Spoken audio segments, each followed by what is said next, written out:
Bon, bonjour à tous.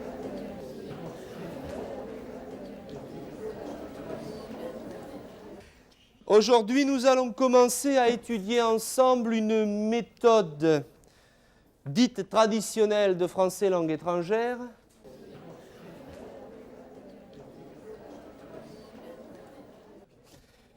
Donc, nous allons consacrer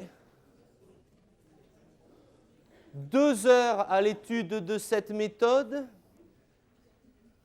parce que ça a été l'une des grandes étapes méthodologiques, ces méthodes traditionnelles.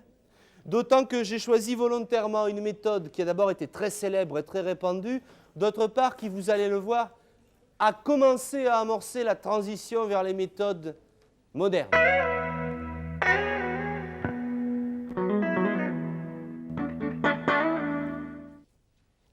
Alors, avant qu'on entre dans cette méthode-là, comme dans toutes les autres, je vous propose qu'on se donne un petit canevas des points qu'on va observer. Je vous rappelle qu'on s'est donné une terminologie nous permettant de distinguer méthodologie, méthode, manuel, type de support. Qu'on s'est aussi donné un canevas des grands courants méthodologiques en termes de méthode traditionnelle, méthode communicative, audiovisuelle, audio-orale, etc. Et on va ajouter à ça une liste de quelques points importants à observer quand on prend une méthode et qu'on essaye de voir un peu quels sont les principes méthodologiques qui l'inspirent.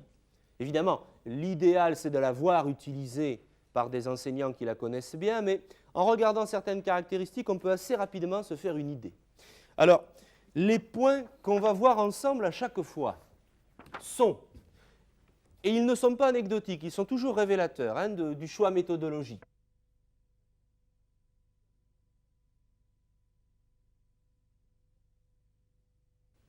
Et puis, une fois que ces éléments principaux sont vus, on ira voir dans le détail, à partir du plan, l'organisation de chacune des leçons.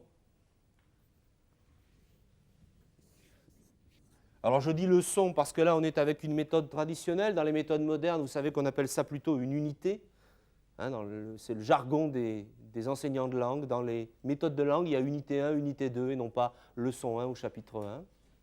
Donc on ira voir comment c'est organisé, quel type de document linguistique on présente, quel type d'exercice, dans quel ordre. Tout ça est un révélateur d'une démarche méthodologique.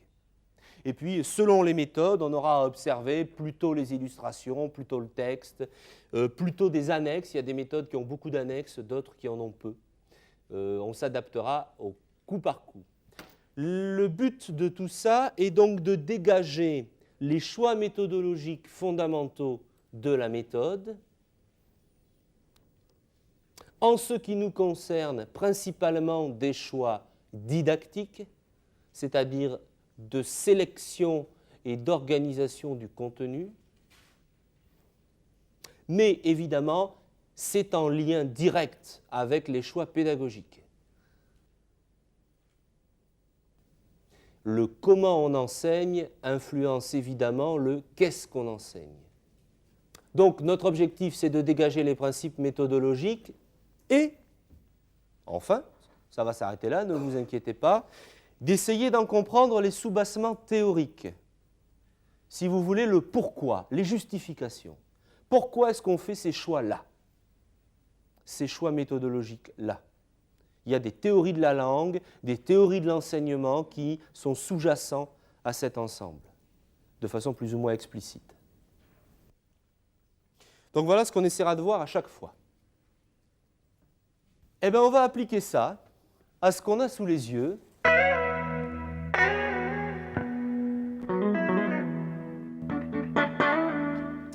Donc on a un ouvrage qui s'appelle « Cours de langue et de civilisation française ».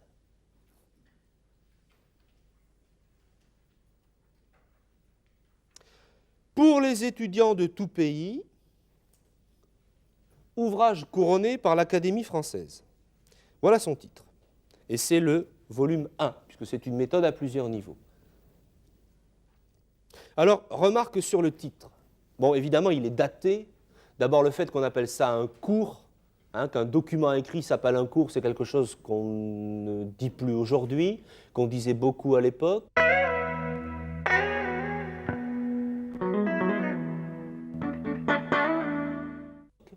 N'oubliez pas qu'on est dans une époque où le modèle dominant de l'enseignement reste un modèle très traditionnel, même pour les langues, c'est-à-dire même pour les domaines qui se pratiquent de façon très concrète.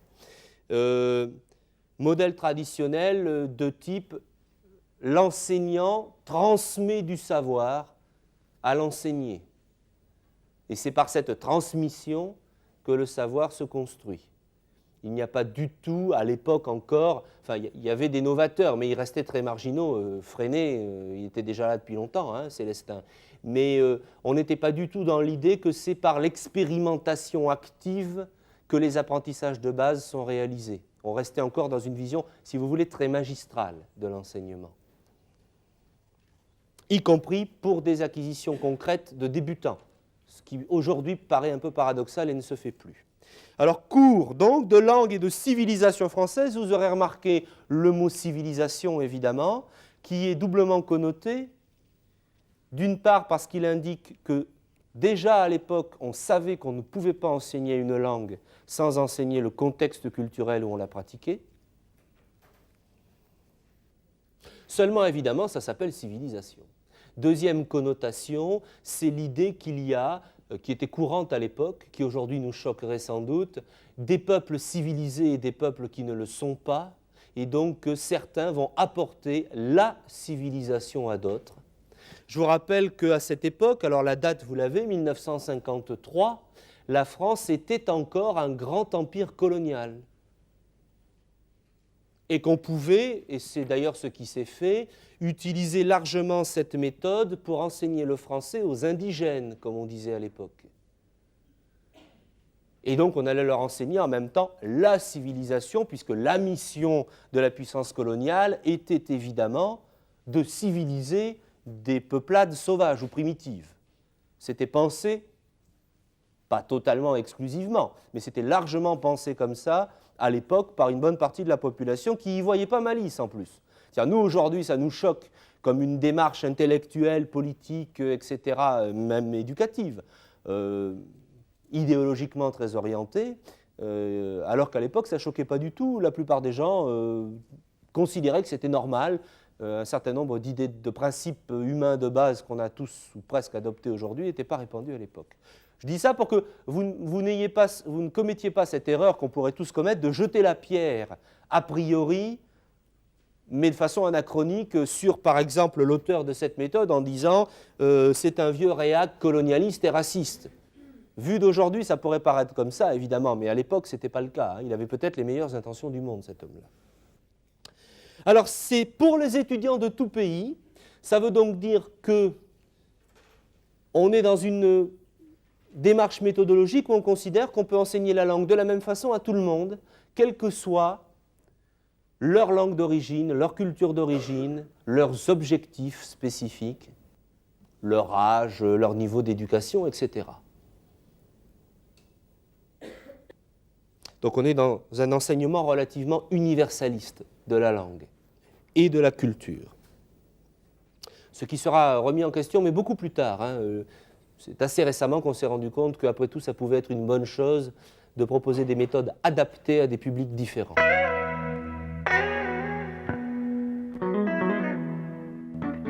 Donc, on a ensuite ouvrage couronné par l'Académie française. Alors ça rejoint les mentions et qualifications des auteurs. Si vous regardez comment est présenté M. Mauger, on vous le présente comme agrégé de l'université, ancien professeur à l'École supérieure de professorat à l'étranger et à l'Institut britannique de l'Université de Paris, directeur honoraire de l'École internationale de l'Alliance française.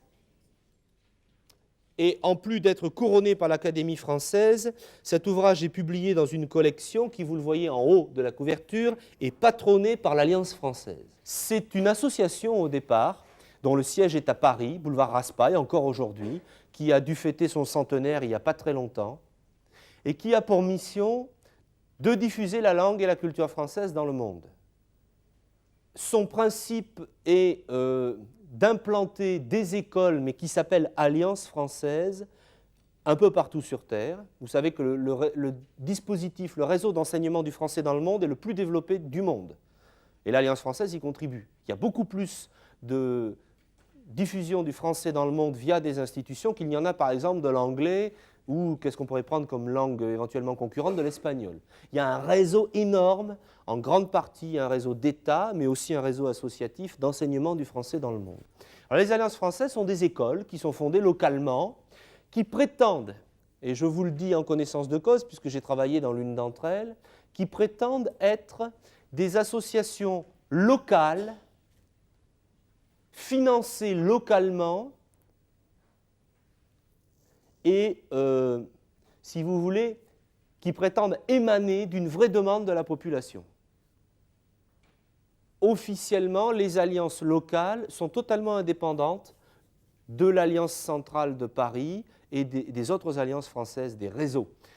Mieux encore, elles sont officiellement totalement indépendantes du réseau d'État français, du système des services culturels, des ambassades, des écoles françaises, des lycées français à l'étranger ou des centres culturels français. Les alliances françaises sont subventionnées très largement par l'État français via les ambassades.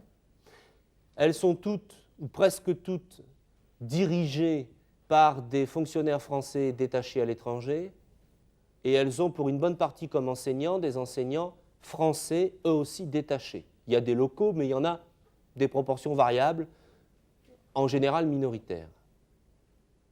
Et puis tous les examens, les méthodes, l'ensemble des documents pédagogiques est centralisé par l'Alliance française de Paris et diffusé à travers le monde.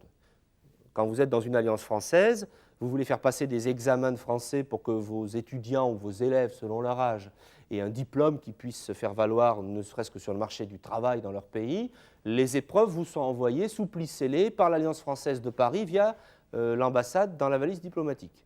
Et vous les renvoyez, ce n'est pas vous qui les corrigez, hein, elles sont corrigées à Paris. Et on vous renvoie les notes. Donc il faut être clair, quand on dit d'un ouvrage qu'il est patronné par l'Alliance française, ça veut dire en fait qu'il est adopté par le réseau officieux, semi-officiel, de diffusion du français de l'État français, des ministères concernés, Éducation nationale, Affaires étrangères. Donc vous voyez que là, on se place dans une diffusion de la langue qui est institutionnalisée, mise en place et soutenue par un pouvoir étatique, un pouvoir politique. Le fait que M. Mauger se présente comme agrégé de l'université, professeur, etc., montre deux choses. D'une part, qu'il présente des qualifications théoriques, le fait d'être agrégé, qui est mis en premier, vous aurez remarqué. Hein. Ce n'est pas le fait qu'il ait lui-même enseigné le français langue étrangère qui est avancé, c'est le fait qu'il est agrégé de français. Ce qui veut dire en gros qu'il est agrégé de littérature. Hein. Parce que si vous avez regardé les épreuves de l'agrégation de lettres, vous vous serez rendu compte que c'est à 90% une agrégation de littérature. Et ça, c'est important. Puis ensuite, qu'il a été lui-même enseignant de français langue étrangère ou formateur d'enseignants, et donc qu'il a une compétence. Voilà ce qui est avancé, une compétence professionnelle.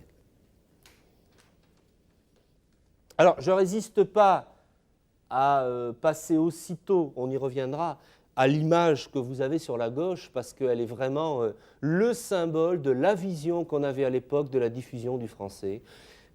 Vous avez donc la Tour Eiffel, avec la légende « Paris, de la Tour Eiffel à l'Arc de Triomphe de l'Étoile ». Et ça, c'est tout un symbole. C'est le français, c'est la langue de Paris, et pas de n'importe quel quartier de Paris, vous aurez remarqué au passage, si vous connaissez un peu. Ce n'est pas la Goutte d'Or, ce n'est pas Aubervilliers, ce n'est pas les banlieues rouges, c'est entre le Trocadéro et l'Arc de Triomphe. Hein. 40 000 francs le mètre carré, le premier petit appartement. C'est la Tour Eiffel, donc le symbole. Vous savez qu'en haut de la Tour Eiffel, déjà à l'époque, il y avait les émetteurs de Radio France, enfin ça ne s'appelait pas encore comme ça, notamment de Radio France, ce qui est devenu Radio France Internationale. Hein. C'est la France qui rayonne sur le monde. Pardon, c'est Paris qui rayonne sur le monde. Parce que dans l'histoire, vous Bretons, nous Provençaux, on n'est jamais que des métèques marginaux, périphériques. Alors, évidemment, c'est pas, je le dis sur le ton de la plaisanterie, mais ce n'est pas simplement anecdotique, hein, c'est toute une vision de la langue. Une langue académique, littéraire, la langue d'une élite, évidemment une langue normative, le bon français de Paris, je devrais dire de la bourgeoisie parisienne, hein, ce n'est pas le bon français qu'on parle au Halles. Et alors, vous allez le retrouver, et c'est là que ça va devenir intéressant quand on va regarder à l'intérieur, vous allez retrouver ça de façon récurrente, donc ce n'est pas une erreur ou un choix anecdotique, ponctuel. Vous avez ensuite Paris, le palais du Luxembourg. Document, c'est la page 192, ça s'appelle donc En France, et alors vous avez le marché de la rue Mouffetard au quartier latin, qui à l'époque était un marché franco-français. Hein. Ensuite, en dessous, vous avez les marchands des 4 saisons, le marchand de gibier, et puis vous avez le boucher parisien. Et alors ça s'intitule « À Paris, il y a des marchés de quartier ». Et alors on vous montre que même le dimanche matin, les marchandises sont moins chères que dans les boutiques. Il y a aussi des supermarchés. Et puis vous avez des commentaires du type « Le boucher parisien met à son étalage des morceaux de viande ficelés. Parfois, ils sont ornés de fleurs de papier. » C'est joliment poétique. Mais c'est ça sur quoi je veux attirer, c'est le boucher parisien. La civilisation en question, ce n'est pas la francophonie, vous rigolez, des primitifs colonisés, ce n'est même pas les régions de France, ce n'est pas non plus la Belgique ou la Suisse ou le Val d'Ost francophone, c'est Paris. Vous avez aussi, en termes de vision de la culture et de la civilisation, on y reviendra, une photo d'un escargot, là, petite bête à cornes, molle et baveuse, avec comme commentaire, qui va vous faire, j'imagine, beaucoup rire, « Les Français mangent souvent des escargots au commencement des repas. » Je vous garantis que même à l'époque, ce n'était pas vrai. Hein. On les prépare avec du beurre, moins méridional, pauvre bête, du beurre, et de l'ail. Ah bon, vous m'avez fait peur. Et on les cuit au four. Les Français aiment aussi beaucoup les moules. Mais leur passion pour les grenouilles est une légende. Voilà, la vision de la civilisation française, très stéréotypée, c'est-à-dire que, bon alors, on pourrait imaginer que la démarche pédagogique, ça soit, on va vous présenter les stéréotypes pour vous montrer qu'ils sont stupides, que la culture, la vie quotidienne, pratique des gens dans une civilisation, ce n'est pas des stéréotypes. Mais non, là c'est vraiment du premier degré, hein. C'est donné tel que. Or, je ne sais pas ce que vous en pensez, mais il me semble qu'en termes d'illustration de la civilisation, ou on va dire de la culture française ou francophone, le boucher parisien qui met des papillotes au bout de sa viande et le fait que prétendument les Français mangent souvent des escargots au commencement des repas, ça ne me semble pas une information fondamentale, ni même une information véridique. Donc, ça veut dire que ça s'appelle civilisation française, mais en fin de compte, la civilisation est présentée de façon vraiment très secondaire et anecdotique, il n'y a pas de réflexion de fond sur ce que c'est qu'une culture. Monsieur Mauger n'est vraisemblablement pas un anthropologue ou un sociologue, c'est clair. Cela dit, à l'époque, les méthodes, c'était ça. Hein. Vous en riez, vous auriez pris une méthode d'anglais à la même époque, vous auriez eu droit au thé à 5 heures, au chapeau melon, au parapluie, qu'est-ce qu'on pourrait imaginer encore Oui ? Au roast-beef à la menthe, merci. Vous auriez eu droit à ça, comme si tous les anglophones du monde mangeaient du roast-beef à la menthe après avoir bu un thé à 5 heures et rentrant chez eux avec un chapeau melon et un parapluie. Voilà. Hein. C'était comme ça que ces phénomènes étaient vus. Donc, je vous dis ça parce que l'illustration Tour Eiffel est tout à fait révélatrice. Elle n'est pas là par hasard, ce n'est pas ni une erreur ni un clin d'œil. Alors, on a dit qualification de l'auteur, c'est vu, donc une vision très académique, très autorité académique, et non pas praticien de terrain, en tout cas pas principalement praticien de terrain. Et passons donc au support. Alors le support, c'est simple et c'est clair à l'époque, c'est un manuel, c'est-à-dire c'est un livre cartonné, dans lequel il y a quelques rares illustrations en noir et blanc, 1953, hein. Quelques rares illustrations, on vient d'en commenter quelques-unes en noir et blanc, et puis du texte, exclusivement du texte. les cassettes audio n'étaient pas encore inventées, et les bandes magnéto sur, vous savez, les grosses bandes bobines magnéto, il y en avait déjà, mais ça coûtait cher, c'était réservé aux professionnels. Ça ne s'est diffusé dans l'enseignement des langues qu'à partir du début des années 70 seulement. Les premières méthodes audiovisuelles, dans la classe, j'ai eu ça, on avait un magnétophone, un vrai magnétophone à bande avec la bande qui tournait sur deux grosses bobines. Puis plus tard, à la fin des années 70, on a vu arriver les magnétophones à cassette. Donc à l'époque, qu'il n'y ait pas de support sonore, on peut le comprendre pour des raisons techniques, évidemment. Hein. Pas d'autres supports visuels non plus. Pas de diapositives, ça existait. Pas de posters, grandes images. Pas de tableau de feutre avec des figurines, ça a existé par la suite. Vous avez peut-être certains d'entre vous connu ça. Ça a été dans les méthodes audiovisuelles. Rien de tout ça. Les seuls supports visuels que vous trouvez se résument à ces quelques photos noir et blanc de Paris ou aux apports que peut faire l'enseignant, évidemment. Rien ne l'empêche d'adapter, hein. Mais ça ne lui est pas proposé, en tout cas. Donc c'est un ouvrage qui est volumineux, il fait un peu plus de 200 pages. Si vous regardez la présentation des leçons, vous verrez évidemment une présentation, pour nous, aujourd'hui, particulièrement austère, aussi bien dans la mise en page que dans les quelques tout petits dessins. Vous avez un homme, une femme à la leçon 1, par exemple. Hein. À la leçon 25, page 66, vous avez le départ, une toute petite illustration, très datée évidemment, hein, mais qui pour l'époque était parfaitement normale et moderne. Si vous essayez de ramener ça à ce que vous avez pu connaître vous comme méthode, vous vous rendrez compte de l'énorme modification qui a eu lieu par la suite, où on a eu des mises en page qui ont cherché à être souvent très séduisantes, avec énormément d'illustrations en couleur, des systèmes beaucoup plus compliqués, beaucoup plus, comment dire, fantaisistes d'une certaine façon, ce qui n'est pas forcément un mot péjoratif. Là, on a une grande rigueur, hein, des bandes, un petit dessin, un mot à côté, un petit texte, aucune fantaisie, aucune, comment dire, j'allais presque dire aucune gaieté, mais c'est un jugement personnel, il est subjectif.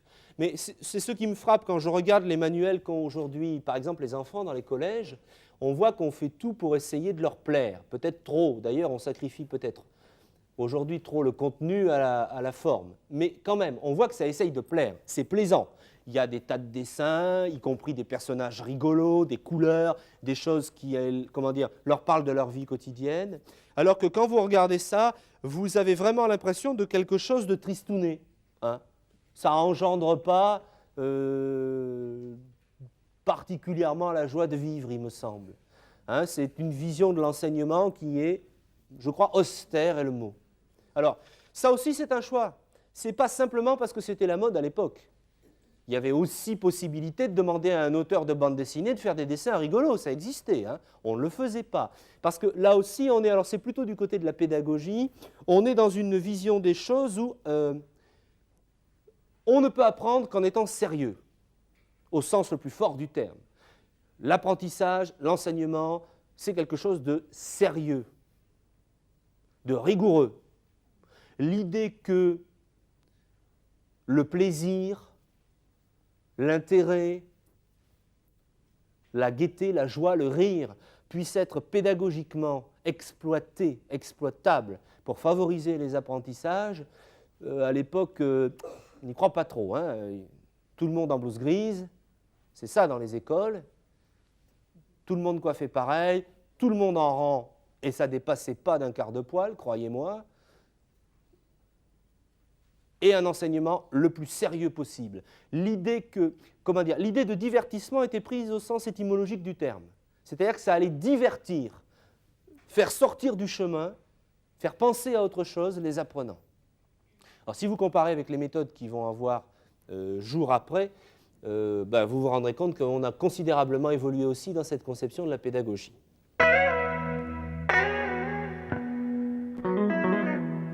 Vous avez donc un volume épais, 200 pages, austère, avec très peu d'illustrations. Et si on essaye de voir la façon dont, globalement, le volume est organisé,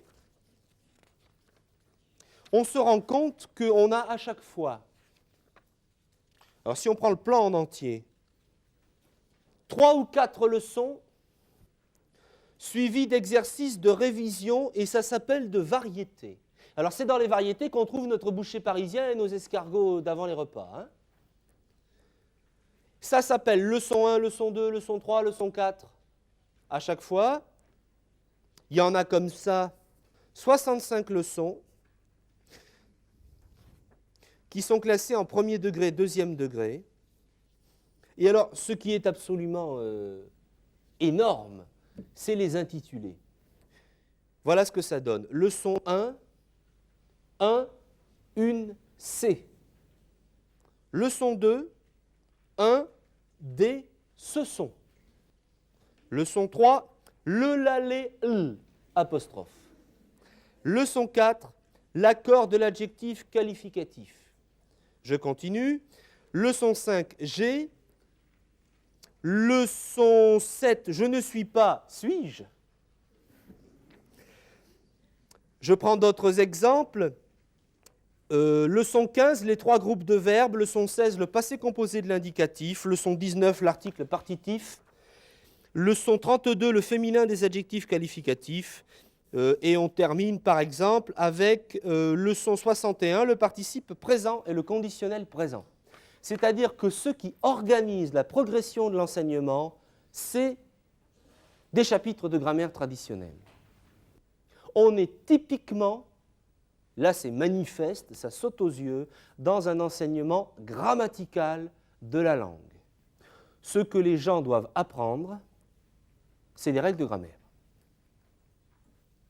Alors on va voir après comment ça se manifeste dans les leçons, hein, dans les textes ou les exemples qui sont donnés, mais c'est le choix fondamental. En fin de compte, la table des matières, c'est quasiment la table des matières d'un livre de grammaire. Alors là aussi, si vous comparez avec ce que vous avez par la suite, et notamment aujourd'hui, ce que vous avez connu vous, où vous avez une table des matières qui est en termes de dialogue en situation, il y a une véritable révolution copernicienne. Là, on enseigne les structures internes de la langue. Le code, les systèmes, et non pas, comme on le ferait aujourd'hui, la pratique en situation de vie de la langue. Ce qui prime, c'est la structure, ce n'est pas la pratique. Avec dans l'organisation des choix qui peuvent paraître curieux, mais qui sont liés à une vision très normative. Et c'est là qu'on voit pourquoi l'ouvrage est couronné par l'Académie française et pourquoi M. Mauger dit bien qu'il est agrégé. On a une vision évidemment très normative de la langue, et elle est manifeste dès les 2 premières leçons, puisque après 1, une, c'est, le présentatif, c'est un stylo. Vous avez leçon 2, 1, des, ce sont des stylos, qui est une forme normative, parce que dans la vie quotidienne, en français usuel, on dit c'est des stylos. Évidemment, hein, le présentatif est devenu invariable. Ce sont des stylos, c'est une forme relativement académique. Et dès le début, d'entrée de jeu, on saute sur ce genre de difficulté. Alors, l'idée que ce genre de raffinement puisse être secondaire, et que l'idéal, ça serait plutôt d'acquérir d'abord des bases fondamentales, même s'il y a quelques libertés qui sont prises avec la norme. Ça ne traverse pas l'esprit des gens à l'époque. Il faut enseigner aussitôt un français le plus normatif possible, même si ça fait augmenter de façon très forte le niveau d'exigence. D'ailleurs, on cherche à être explicitement très exigeant.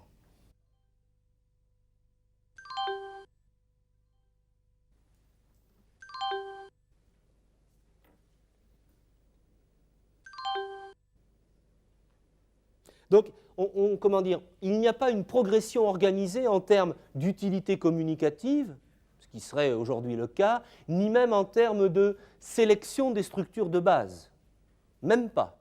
On prend la table des matières des grammaires traditionnelles. Alors vous savez que toutes les grammaires traditionnelles commencent par le nom, continuent par le verbe et se terminent par la phrase. et qu'autour du nom, il y a forcément 1, l'article, 2, l'adjectif. Enfin, prenez n'importe quelle grammaire traditionnelle, vous allez voir ça. C'est exactement ce que vous retrouvez ici. C'est-à-dire qu'on n'a pas pensé une transposition didactique aux besoins des apprenants, on a plaqué, point par point, un savoir encyclopédique, savant, académique, tiré d'une grammaire. Il n'y a pas de transposition didactique au fond, c'est ça le bilan qu'on peut en faire.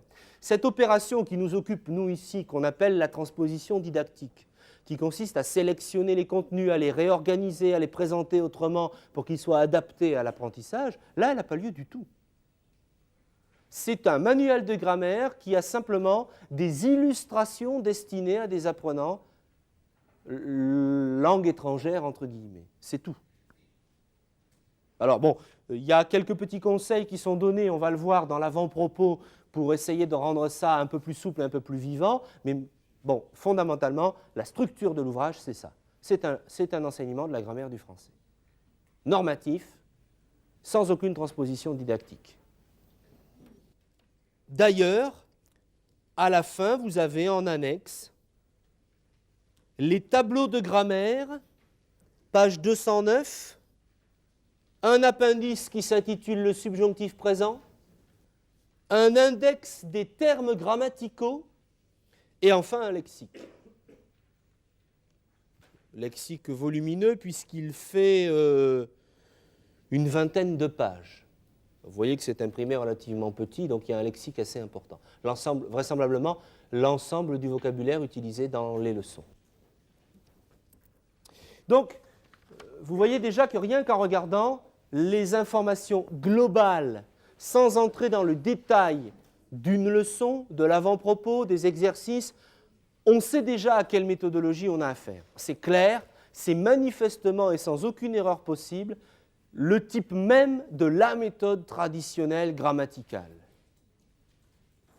Donc forcément, centrée sur l'écrit et non pas sur l'oral, puisqu'elle est grammaticale.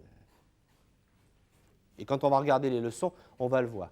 Bon, cela dit, à l'époque, centrer sur l'oral était un peu difficile, étant donné qu'on ne pouvait pas disposer d'un support oral dans la classe, autre que la parole de l'enseignant, éventuellement, évidemment. Cette méthode a eu un très très grand succès. D'ailleurs, on la trouve encore aujourd'hui assez largement répandue dans les bibliothèques, par exemple, des alliances françaises, des centres de langue, etc., un peu partout sur Terre. Je pense même, mais j'en ai pas la preuve absolue, qu'il doit y avoir des endroits où on continue à s'en servir. N'oubliez pas cette remarque fondamentale que je vous ai proposée en introduction. Dans notre domaine, comme en général dans les sciences humaines, une innovation n'est jamais un remplacement, une substitution. Ce n'est pas parce qu'on crée quelque chose de nouveau qu'on pense mieux fondé, mieux adapté, qu'on abandonne ce qu'il y avait avant. Ça vient s'ajouter en parallèle. C'est vrai qu'aujourd'hui, presque plus aucun éditeur ne publie de méthodes de type traditionnel. Il n'empêche que celles qui étaient là sont toujours disponibles parce que c'est des bouquins solides et qu'il y a des nouvelles méthodes, il y a quand même des gens qui continuent à utiliser ces méthodes anciennes. Sinon comme support majeur, peut-être comme support annexe. Je vais vous donner la preuve par A plus B que cette vision de l'enseignement des langues est encore très présente dans l'esprit de tas de gens. Bon, d'abord, vous savez bien par votre propre expérience d'apprenant que l'idée d'avoir une progression centrée sur le contenu grammatical est encore très présente, même si c'est en arrière-pensée, dans les méthodes, mais surtout chez les enseignants, qui continuent quand même à penser que les dialogues des méthodes communicatives ne sont que des prétextes à apprendre une règle de grammaire, alors qu'au fond, c'est tout à fait l'inverse. C'est la règle de grammaire qui n'est qu'un outil secondaire qui vient soutenir une acquisition de compétences communicatives. Mais un exemple tout simple. Je suis en train de terminer à peu près un bouquin qui m'a été commandé par les éditions L'Harmattan, je ne sais pas si vous les connaissez, qui ont une collection qui s'appelle « Parlons une langue ». Alors, ils essayent de couvrir la terre entière. Elle est dirigée par un nommé Malherbe qui a fait, il y a quelques années, un énorme bouquin qui s'appelle « Les langues de l'humanité ». Et donc, ils ont fait, alors ils font le quechua, le chinois oriental, tout ce qu'ils peuvent trouver, notamment dans les domaines où il y a relativement peu d'ouvrages disponibles. Et puis, ils m'ont demandé de leur en faire un qui s'appelle Parlons provençal. Banco, je vous le fais. Il n'y a pas longtemps, j'envoie mon plan, j'avais commencé à rédiger, au directeur de la collection, qui me répond qu'il trouve très surprenant que dans mon plan, je présente des dialogues enregistrés avant de présenter des indications sur la prononciation, sur l'orthographe et sur la grammaire. Et il était abasourdi. Il me dit ça alors? Il me dit c'est bizarre, vous êtes sûr que vous n'êtes pas trompé? Mais je dis non, c'est volontaire, j'ai une bonne raison, pédagogique, même si à travers un bouquin, la démarche pédagogique est assez restreinte. Il me dit bon, il me dit écoutez, le plan normal, hein, c'est orthographe, grammaire, vocabulaire, et après on fait des illustrations. C'est ce que j'impose à tous mes auteurs. Mais pour vous, on va faire une exception.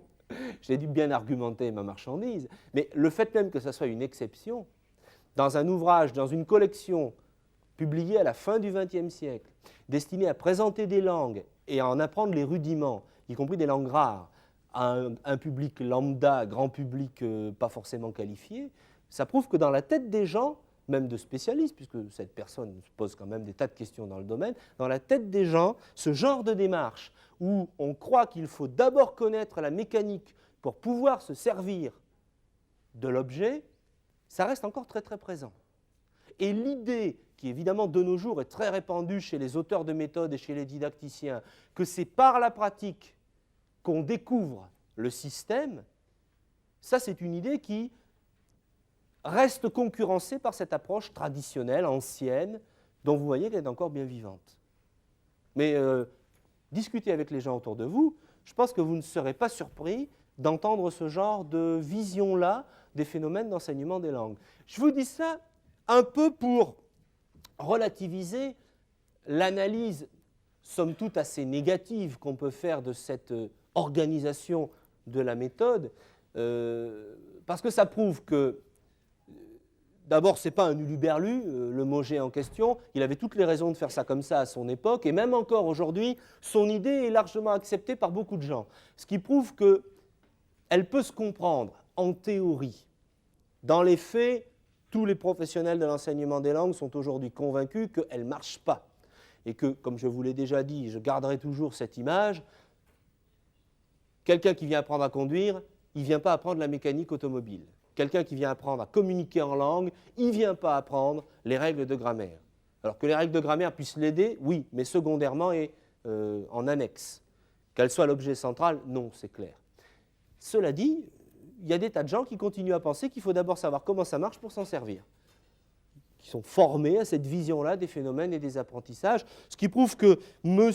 Mauger n'est pas si ringard que ça, du haut de ses 1953, et qu'encore aujourd'hui, beaucoup de gens trouveraient cette démarche tout à fait banale et pas du tout surprenante. Alors, ce que j'aimerais évidemment, c'est que vous la trouviez pas banale, surprenante et évidemment radicalement discutable, parce qu'on ne peut plus imaginer aujourd'hui, je dis aujourd'hui, ça changera peut-être, hein, de former des enseignants de langue à des méthodes traditionnelles de ce type. C'est complètement dépassé dans le milieu professionnel. Mais il faut juger les choses par rapport à leur contexte, à leur environnement. À l'époque, c'était normal, c'était banal, et je crois qu'il est important que vous preniez justement la mesure de l'évolution. Parce que quand vous voyez ça et que vous comparez à ce que vous connaissez, j'imagine que ça va quand même vous frapper. Bon, voilà pour le cadre général. Ce qui nous occupera la prochaine fois, ça va être d'aller dans le détail et donc de lire ensemble l'avant-propos.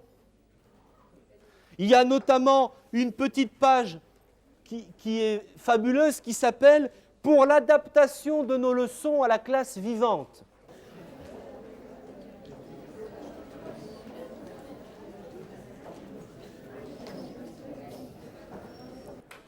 Bon, alors à la semaine prochaine.